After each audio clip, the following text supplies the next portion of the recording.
Hello everyone, welcome back to the Samajik Guru channel. आज हम करने जा रहे हैं क्लास 7th के मैथ्स की कॉम्पिटेंसी एनहेंसमेंट प्लान की वीकली प्रैक्टिस शीट नंबर 7, जो कि पंजाबी और इंग्लिश मीडियम दोनों ही स्टूडेंट्स के लिए है।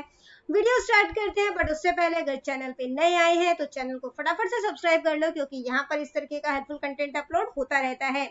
तो चलिए बिना देरी किए क्वेश्चन सॉल्व करना स्टार्ट करते हैं। सबसे पहला क्वेश्चन है, number of notebooks in bags of 15 student of 7th class are given below. तो 7th क्लास के बैग मतलब कि जो बच्चों के बैग्स में जो बुक्स है, ठीक है, तो वो बताया हुआ है। The range of the given data is, तो डेटा का जो रेंज है वो आपको इसका फाइंड आउट करना है, ठीक है। तो रेंज जो है वो कैसे फाइंड आउट किया जाता है, मैक्सिमम वैल्यू में से मिनिमम वैल्यू माइनस कर देते हैं, ठीक है। तो यहाँ पे मैक्सिमम वैल्यू कितनी है 15 और मिनिमम वैल्यू कितनी है 0, यानी कि मैक्सिमम वैल्यू में से मिनिमम वैल्यू माइनस करोगे तो आंसर क्या आ गया 15। तो ये आपका रेंज हो गया, ठीक है। अगला क्वेश्चन है, what is the class mark of interval 10 to 15। Class mark find out करना है, तो इसके लिए आपने क्या करना है, 10 और 15 इन दोनों नंबर को प्लस करके 2 से डिवाइड कर देना है, ठीक है।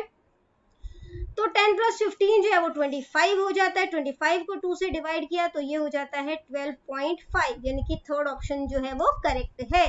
क्वेश्चन नंबर थर्ड है, the performance of a student in first term and second term is shown in the double bar graph below. In which subject has the student improved his performance the most. तो सबसे ज्यादा improvement किस subject में हुई है, जिसका difference जो है वो सबसे ज्यादा होगा। सबसे ज्यादा डिफरेंस जो है इसी ग्राफ में दिख रहा है हमें, इसमें भी कम है ना, यहाँ पे डिफरेंस कम है। सबसे ज्यादा जो है वो यहाँ पर, ये कौन सा है, गणित विषय है, यानी कि मैथ्स, ठीक है। अगला क्वेश्चन है, a number of shapes are given below, what is the mode shape होगा, ठीक है। तो मोड जो है वो फाइंड आउट करना है। मोड क्या होता है, सबसे ज्यादा जो रिपीटेशन हुई है जिस भी शेप की यहाँ पर, ठीक है। अगर नंबर होता तो जिस भी नंबर की सबसे ज्यादा रिपीटेशन हुई है, तो सबसे ज्यादा जो है यहाँ पे पेंटागन आया है, ठीक है, जो कि 1 2 3 4 5 5 टाइम आया है। तो फोर्थ ऑप्शन जो है वो करेक्ट है, ठीक है। इसके बाद बच्चों जो अगला क्वेश्चन है वो है, a teacher wants the average marks of his student. Teacher जो है वो एवरेज मार्क्स चाहती हैं, ठीक है, एवरेज फाइंड आउट करना है। If his student got following marks, अगर स्टूडेंट के ये नंबर आए हैं तो एवरेज मार्क्स क्या होगा, इन सब का टोटल कर लेना है, ठीक है। इन सबको जब प्लस करोगे तो ये कितना आ जाएगा 891। और कितने ऑब्जर्वेशन है, 1 2 3 4 5 6 7 8 9 10 11, ठीक है। इन सबको प्लस कर लिया और जितने नंबर्स हैं उससे इसको डिवाइड कर देना है, ठीक है। तो 11 8 जा 88, फिर 1 बच जाएगा, 11 1 जा 11, तो 81 जो है इसका आंसर हो जाएगा। सेकंड ऑप्शन करेक्ट है। क्वेश्चन नंबर 6 देखते हैं, जो कि है, the following bar graph shows the number of books sold by a book store during 5 years. 5 years में उसने जितनी बुक्स बेची है उसका जो है ये ग्राफ है। In which year the book sold were between 100 and 300, 100 से 300 के बीच में है, ठीक है। तो 2008 में भी है, 2010 में भी और 2011 में भी है, यानी कि सेकंड ऑप्शन करेक्ट है। क्वेश्चन नंबर 7 है, in a 6th class 10 students have ages in years as follow. तो 10 मतलब कि स्टूडेंट्स है, उनकी एजेस जो है वो इस तरीके से है। मीडियन फाइंड आउट करना है, ठीक है। मीडियन फाइंड आउट करने के लिए सबसे पहले इसे असेंडिंग ऑर्डर में अरेंज करेंगे। तो सबसे पहले जो है सबसे छोटा नंबर जो है वो क्या है, हमारे पास 10 है, ठीक है, इसको काट दो। फिर अगला नंबर जो है वो क्या है, हमारे पास 10.25 है, ठीक है। उसके बाद जो है वो क्या है, हमारे पास 10.3 है, ठीक है। नेक्स्ट नंबर जो है वो क्या है, 10.5, एक इधर है और एक इधर है, दो बारी 10.5 है, 10.5 10.5। उसके बाद 11, एक बारी, दो बारी, ठीक है। तो 11 दो बारी हो गया। फिर हमारे पास है 11.2, 11.2 लिख दिया। उसके बाद है हमारे पास दो बारी 11.5, ठीक है, 11.5। इसके बाद जो है वो आपने क्या करना है, यहाँ से काटते जाओ, ये है ना सेंटर नंबर बेसिकली हमने फाइंड आउट करना है, ठीक है, इधर दोनों साइड से। अब ये दोनों बच गया मिडिल टर्म, ठीक है। अब इस 10.5 को और 11 को प्लस करके आपने जो है वो 2 से डिवाइड कर देना है। तो ये कितना हो जाएगा 21.5। इसको 2 से डिवाइड करोगे तो क्या आ जाएगा 10.75, जो कि हमारा थर्ड ऑप्शन है।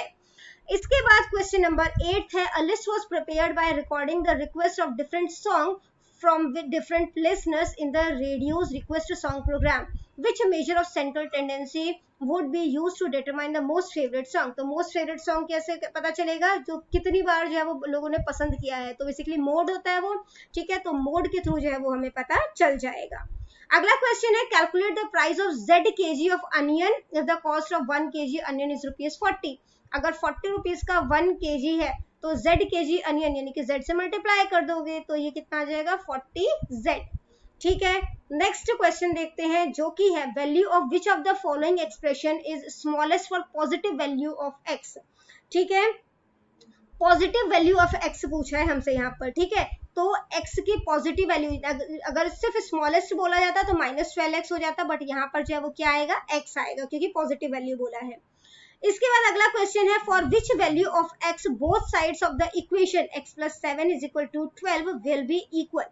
तो किसके लिए इक्वल होगा, सॉल्व कर लो इसको, x + 7 = 12, x = 12 + 7 उधर जाके हो जाएगा -7, चल -7 हो जाता है 5, यानी कि सेकेंड ऑप्शन करेक्ट है।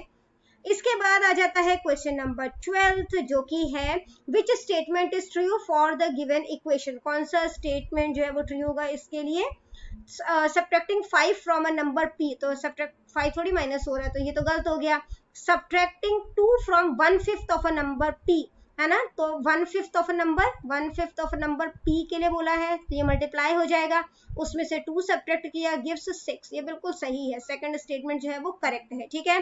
क्वेश्चन नंबर 13 है, which of the following is equal to 12a² bc। तो 12 को हम कैसे लिख सकते हैं, 3 × 4 या 4 × 3, है ना, फिर a जो है वो 2 टाइम लिखा जाएगा, फिर b और c, सेकेंड ऑप्शन करेक्ट है। नेक्स्ट क्वेश्चन है, सॉल्व द गिवन इक्वेशन, इसको सॉल्व करना है, ठीक है, तो 4 = 5 को x से मल्टीप्लाई कर दो 5x हो जाएगा, 5 को -2 से मल्टीप्लाई कर दो -10 हो जाएगा, ठीक है। इसके बाद जो है वो 5x यहीं पे रहने देते हैं, -10 जब दूसरी साइड जाएगा तो प्लस का 10 हो जाएगा, तो 4 + 10 कितना हो जाएगा 14 = 5x, x यहीं पे रहने देते हैं, 14 5 मल्टीप्लाई हो रहा है उधर जाके हो जाएगा डिवाइड, ठीक है, तो 14/5 जो है वो फर्स्ट ऑप्शन है, यानी कि ये करेक्ट है। क्वेश्चन नंबर 15 है, if the perimeter of a regular pentagon is y meter. तो पेंटागन में कितनी साइड्स होती है, 5 साइड्स होती है, ठीक है, और पेरीमीटर जो है वो हमें दिया गया है y, then the length of each of its side in meter is. तो पेरीमीटर जो है उसको अब 5 से डिवाइड कर दो, ठीक है, तो आपको लेंथ पता चल जाएगी, तो y/5 जो कि सेकंड ऑप्शन है वो करेक्ट है। तो बच्चों ये वीडियो हो जाती है हमारी यहीं पे खत्म। इनकेस आपको कोई भी डाउट है तो आप कमेंट सेक्शन में क्वेश्चन कीजिए, आपको रिप्लाई करने की पूरी कोशिश करूंगी। Thank you very much and all the best for your test. Bye bye.